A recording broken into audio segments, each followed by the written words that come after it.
questions. Well, here we are. This is where I said we were going to be 3 weeks ago before the drama started. I said there would be some drama with the bright, shiny object called the SAVE Act. I said that was going to get stripped off and you were going to get a clean CR. I also predicted this would fall right before Christmas, and I believe this does fall on December 20th. Now, why have we picked December 20th? Because it's the same reason we always have December 20th. Everybody up here is human. There are no AIs or robots in Congress. And when you get to December 20th, you're 5 days from Christmas. You're 4 days from Christmas Eve. And you desperately want to be there with your family. So this is when the leadership here has the maximum influence. And again, I'm talking to the Democrats and the Republicans, because you've seen it on the Democrat side of the aisle. They love to pick the week before Christmas for this showdown, because you can smell the jet fuel fumes over at DCA. It smells like Christmas, that you're going to get to go home and open presents. I've been in HC5 when literally the Speaker of the House, not the Speaker we have now, walks in and says, if you vote for this, you can go home and unwrap presents with your kids, and if you don't vote for this, you're going to spend Christmas here with Nancy Pelosi. And then the chant starts, vote, vote, vote, vote. Literally, people get enthusiastic to vote for something that they haven't read.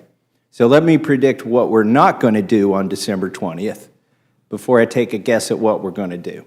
What we're not going to do, we're not going to do 12 separate bills. We are not going to spend this time.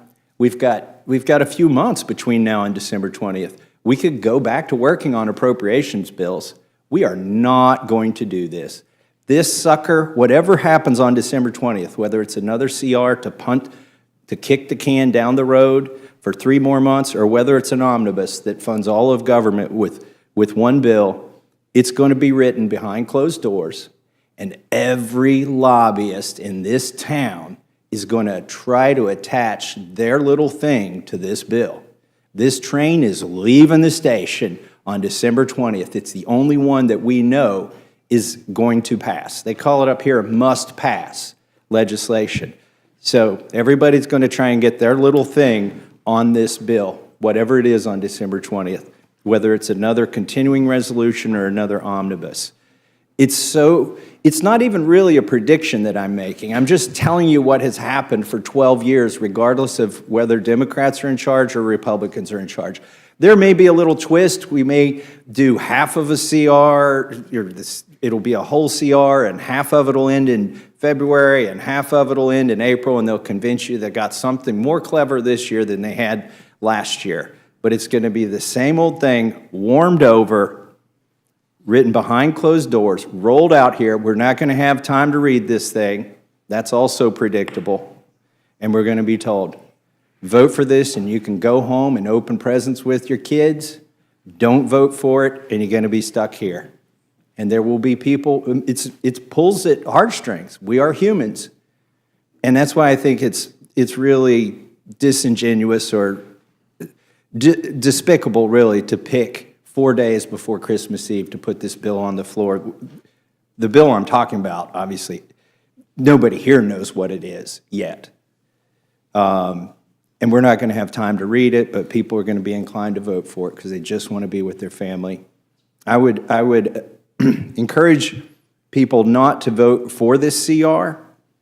There's still time to do other things. This is not the 30th. And if we were going to do something, we should do a full year CR.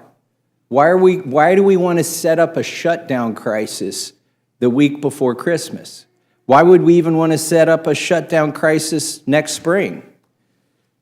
We shouldn't. We should fund the whole thing for a year.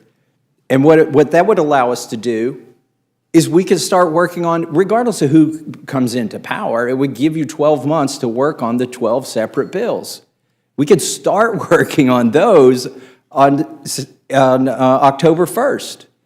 But we're not going to. We're not going to do any of that. We're particularly not going to have a CR that lasts more than 6 months, because written into law, signed by Joe Biden, voted for by Chuck Schumer, but introduced by myself as a provision in law that says if you go past April 30th on a continuing resolution, you're going to get an automatic 1% cut to everything. Everything that's appropriated, not the mandatory, as they're called, programs.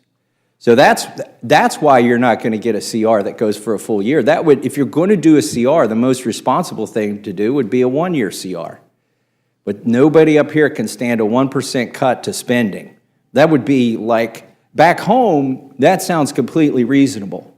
But up here, that would be the end of the world to get a 1% cut. So that's why we're not getting a one-year CR, which, if you're going to do a CR, would be the most responsible thing. And the reason you're getting a CR that ends December 20th is so you can pressure these members using their family, basically taking their Christmas hostage. And I think that's wrong, and I don't think we should do it. And I yield back. Chair, thank